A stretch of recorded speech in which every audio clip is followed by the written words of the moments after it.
Assalamualaikum warahmatullahi wabarakatuh. Perkenalkan, kami dari kelompok 11. Di sini kami ingin mempresentasikan hasil dari makalah kami yang berjudul Aspek Pengawasan Perbankan Syariah oleh OJK. Anggotanya yaitu ada Wulan, Ramadhaniasih, Hana Fitriani, dan saya sendiri yang bernama Cynthia. Langsung saja ke pokok pembahasannya.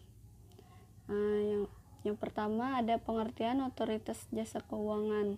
Otoritas jasa keuangan atau yang disingkat dengan OJK adalah lembaga yang independen dan bebas dari campur tangan pihak lain, yang mempunyai fungsi, tugas, dan wewenang pengaturan, pengawasan, pemeriksaan, dan penyidikan sebagaimana dimaksud dengan Undang-Undang Nomor 21 Tahun 2011 tentang OJK.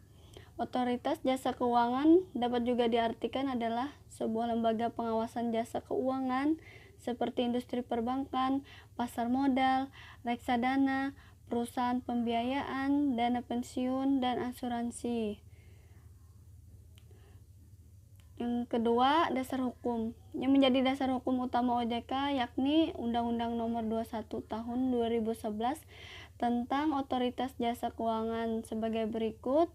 Rinciannya yaitu yang pertama bab 1 tentang ketentuan umum, bab 2 pembentukan, status, dan tempat kedudukan, bab 3 tujuan, fungsi, tugas, dan wewenang, bab 4 Dewan Komisioner, bab 5 organisasi dan kepegawaian, bab 6 perlindungan konsumen dan masyarakat, bab 7 kode etik dan kerahasiaan informasi, bab 8 rencana kerja dan anggaran, bab 9 pelaporan dan akutabilitas, bab 10 hubungan kelembagaan, bab 11 penyidikan, bab 12 ketentuan pidana, bab 13 ketentuan peralihan, dan bab terakhir ketentuan penutup. C. Latar belakang pembentukan Undang-Undang Otoritas Jasa Keuangan dalam perspektif teori Gelding. Pembentukan Undang-Undang Otoritas Jasa Keuangan bermula dari munculnya ketidakpuasan dan kekecewaan beberapa kalangan terhadap fungsi pengawasan Bank Indonesia dan BAPEPAM terhadap lembaga-lembaga keuangan di Indonesia. Secara umum, terdapat 3 faktor yang melatar belakangi pembentukan Undang-Undang Otoritas Jasa Keuangan, yaitu perkembangan industri sektor jasa keuangan di Indonesia, permasalahan lintas sektoral industri jasa keuangan, dan amanat Undang-Undang Nomor 3 Tahun 2004 tentang Bank Indonesia. D. Pokok-pokok Undang-Undang Otoritas Jasa Keuangan.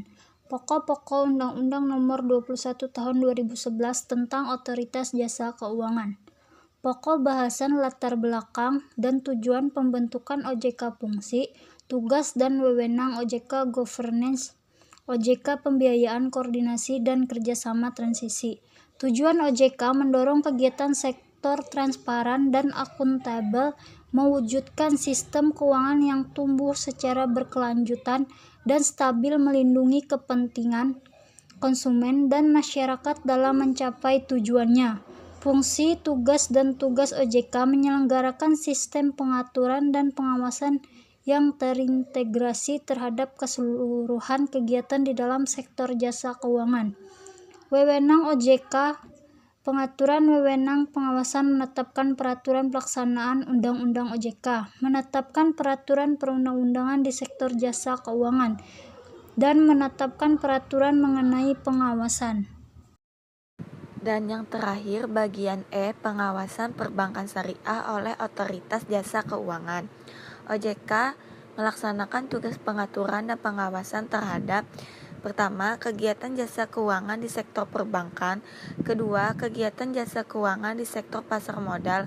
Ketiga, kegiatan jasa keuangan di sektor perasuransian, dana pensiun. Keempat, lembaga pembiayaan dan lembaga jasa keuangan lainnya.